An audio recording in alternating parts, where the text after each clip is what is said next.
Tumeona mkono wake Bwana.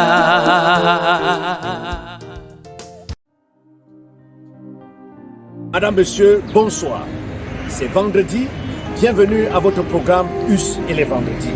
C'est avec joie que je vous retrouve autour du thème que j'ai intitulé « Ce n'est pas dur, c'est mon frère ». La parole de Dieu déclare « Voyez quel amour le Père nous a témoigné pour que nous soyons appelés enfants de Dieu, et nous le sommes. Si le monde ne nous connaît pas, c'est qu'il ne l'a pas connu. » Au Japon, on raconte une histoire intéressante. Pendant la guerre, cet enfant a porté son frère mort sur son dos pour l'enterrer. Un soldat l'a remarqué et a demandé à l'enfant de jeter le cadavre pour ne pas s'épuiser ou pour ne pas se fatiguer pendant la marche. Et le garçon a répondu, c'est pas facile, c'est mon frère. Le soldat l'a compris et a versé les larmes.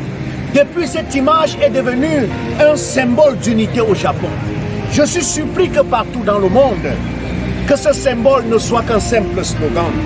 Sinon, comment comprendre qu'aujourd'hui, nous tuons les vivants, alors que même le cadavre a eu de la place dans la vie d'un enfant, parce que, disait-il, c'est mon frère.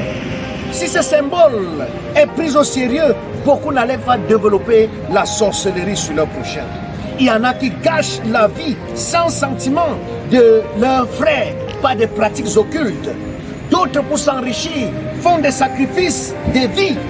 D'autres, pour progresser ou même pour s'affirmer sur le plan professionnel, versent dans le salissement et le mauvais témoignage. Est-ce qu'on peut dire aujourd'hui que nous avons de la considération pour nos frères?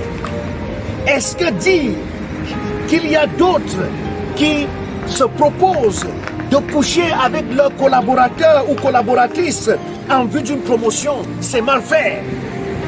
Ceux qui détruisent le derrière des enfants d'autrui pour des fins ignobles, savent-ils que c'est leur frère? La question, qui est mon frère? Qui est ma mère?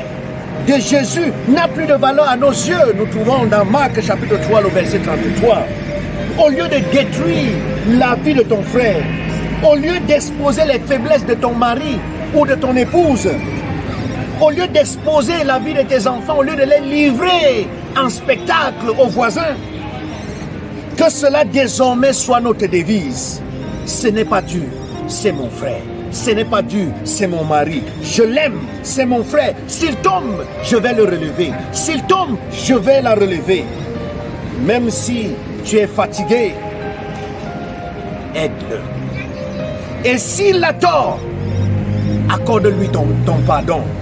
Et si le monde le quitte, reste à ses côtés et porte-le dans ton cœur, sur ton dos, car il n'est pas lourd, c'est ton frère.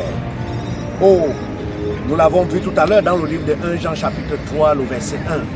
Si Jésus nous abandonnait, qu'allait-il se passer dans notre vie? Quel avenir devons-nous avoir?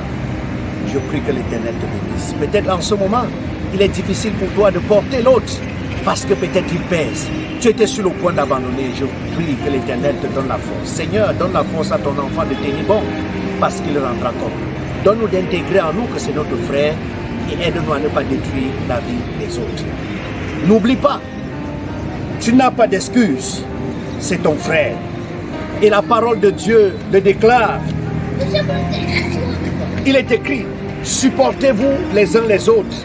Et si l'un a sujet de se plaindre de l'autre, pardonnez-vous réciproquement. De même que Christ vous a pardonné, pardonnez-vous. À vendredi prochain, que l'Éternel te bénisse.